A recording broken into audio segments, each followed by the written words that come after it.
I am holding in my hand the final worksheet for the Storybook writing project.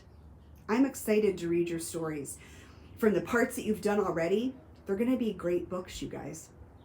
You're really going to help some kids, maybe some grown-ups too, understand some very important things about what God is really like. And that's a game changer. Really proud of you. In this last worksheet, you're going to write what's called the narrative. Those are the actual words of your story. We're at the place now where what you write on here is going to become what you write in your book on the special paper from your bookmaking kit. We're going to be picking those kits up later on this week at school. I'll send an email out to your parents so they'll have details on that. And there's some special paper in there's some special paper in that kit, and I'll make a whole separate video about the kit, but I'm not going to post that right now. I'll post that later this week. What you need to work on before that is this worksheet right here. And when you open a storybook, you notice that the pages go together.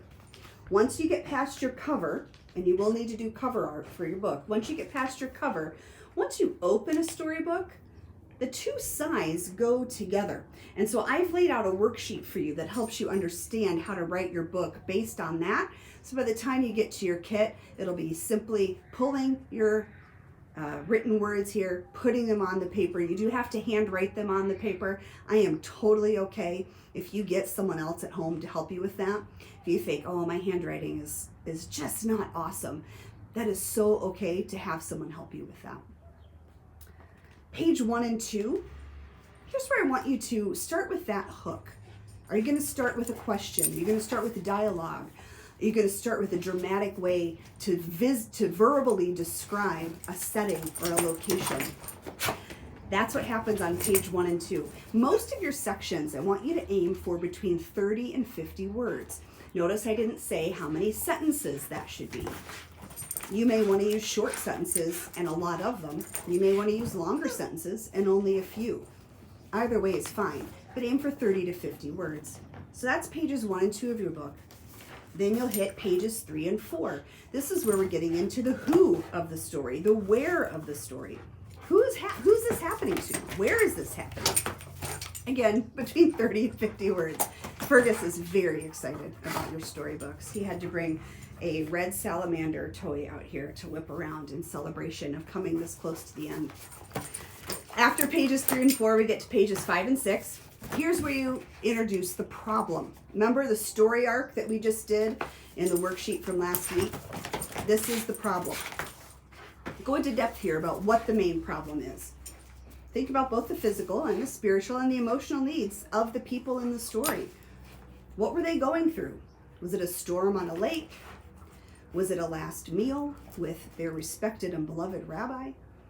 Was it a time of prayer? Was it a physical need, blindness, hunger? What were the people going through? This is where you begin to unfold that problem for your audience. Keep your audience in mind. These are children you're writing to. So you're going to have to go into a lot of detail and a lot of description. Don't just say that people were hungry. Explain that. How does it feel to be hungry? Were they concerned that they didn't have any food? But were they so interested into Christ's teachings that they weren't willing to leave? What kind of dedication does that show to how important they thought the things that Jesus had to say were? You can explain that sort of thing. After pages 5 and 6, on pages 7 and 8, you're going to continue your narration of the problem. Really get into how is everyone feeling? So again, between 30 and 50 words for that section. Now, we've established who, where, and what. Now it's time to get to the coming together of that problem meeting the solution that God had. This is called the climax of the story. This is where Jesus meets the needs of the people. What you're going to put on these pages is, in your story, how does he do that? What kind of miracle does he perform? What kind of a teaching does he offer? What did he do? What did he say? This section again, about 30 to 50 words. And then we get to pages 11 and 12. This is the continuation of that climax of the story where Jesus offers a solution.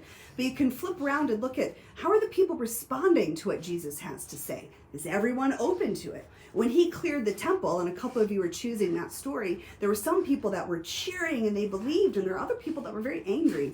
So here's where you can get into how is everyone responding to this solution that Jesus is offering. Some people believed and followed the teachings, some didn't. Some people were grateful after they had been healed, and some less so. So how did your person or people respond? And then on pages 13 and 14, we end the book. This is where you end your story. And you get to your happily ever after, although I don't want you to use that phrase. But you come up with a way that you want to close your story, to wrap it up, to let people know this is how Jesus loved the people. This is where the people responded. And you are writing down how their lives were changed. How were their lives changed for the better? What did they learn about God from the actions Jesus took and or the words he spoke? This is where the story ends. So put some thought and extra effort into what you want the last sentence of your story to be. And again, you're aiming for between the 30 and 50 words.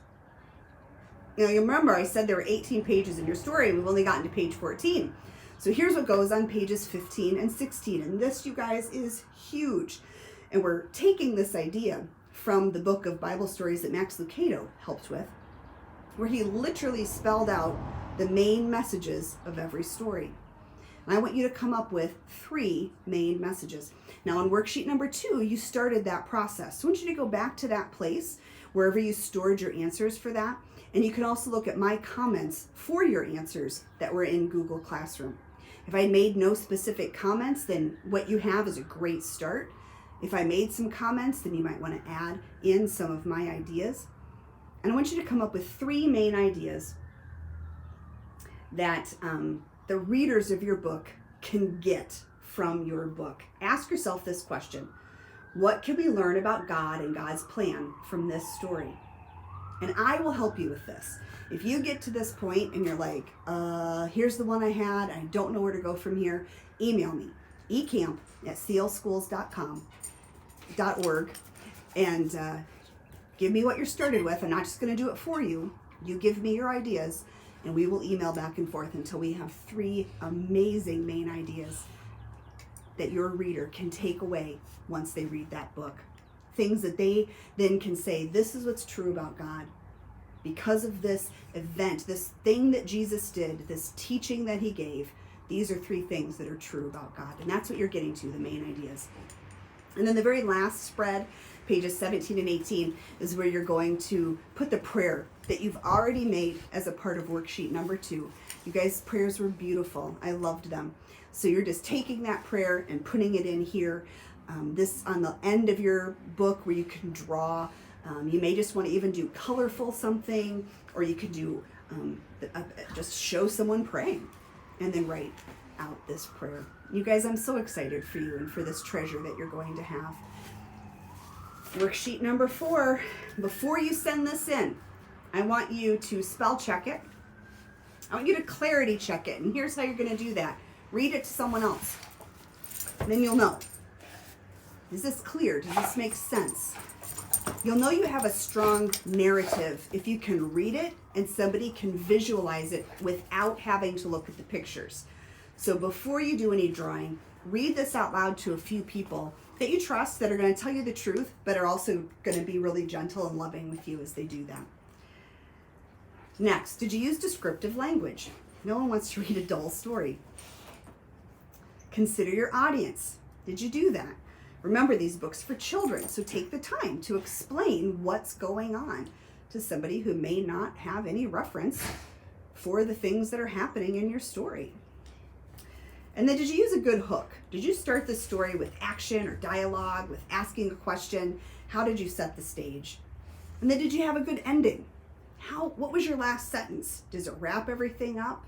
Was it a good farewell from the story? And did you come up with clear main messages?